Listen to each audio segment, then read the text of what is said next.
Bonjour Christian Chavagneux. Bonjour. Vous êtes éditorialiste à Alternative économique, chroniqueur à Xerfi Canal et économiste. Pour cette année 2020 qui s'ouvre, quel est le principal événement pour vous à surveiller, en tout cas celui que vous personnellement vous surveillez de très près et pourquoi?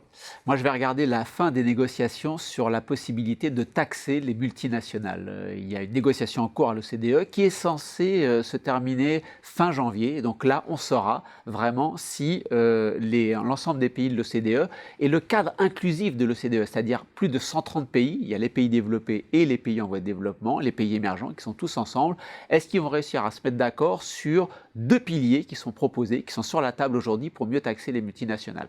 Premier pilier, comment est-ce qu'on fait pour rapatrier l'argent que ces multinationales transfèrent artificiellement dans les paradis fiscaux, comment les ramener sur les lieux de consommation vraiment des produits numériques. Vous faites une recherche Google en France, les profits sont transférés en Irlande, comment est-ce qu'on rapatrie une partie des profits et donc une partie de la taxation en France. Là, ce premier pilier, l'OCDE et le cadre inclusif nous disent, bon, on va calculer une sorte de profit normal réalisé dans les paradis fiscaux, on va prendre ce qui est au-dessus du profit normal et on va prendre une petite partie de ce qui est au-dessus du profit normal pour le redonner à la France, à l'Allemagne. Ça ne va pas faire beaucoup. On a eu une étude du Conseil d'analyse économique récente qui nous dit finalement ça ne ramène pas beaucoup d'argent, de base fiscale dans les pays de consommation. Pilier 1. Mais il faut quelques milliards pour la France. Voilà, quelques milliards pour la France. Mais il faut quand même qu'on essaie de se mettre d'accord sur ce pilier 1.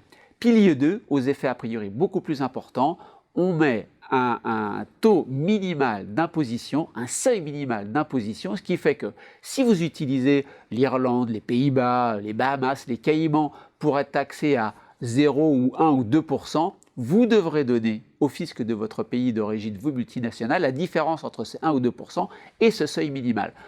En Irlande, le taux d'imposition des sociétés, c'est 12,5%. Les États-Unis ont déjà mis en place ce genre de procédure. Le taux minimal est autour de 13,125%. On sera autour de 12,5%, 13%. Mais ce seuil minimal d'imposition contribue à tuer en large part l'utilisation des paradis fiscaux par les multinationales. Vous êtes taxé à 1, vous devez la différence à votre fisc d'origine entre le 1 et le 12 ou le 13. Donc ça, c'est vraiment une avancée importante. C'est le pilier 2.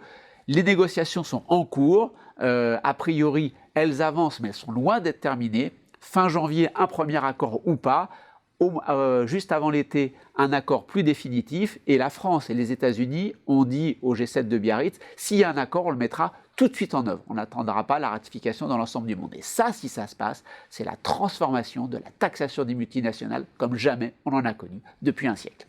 C'est donc ce qu'on peut vous souhaiter et nous souhaiter pour l'année 2020 et je vous souhaite à titre personnel, Christian, une excellente année aussi. Et vous pareil. Merci. Merci.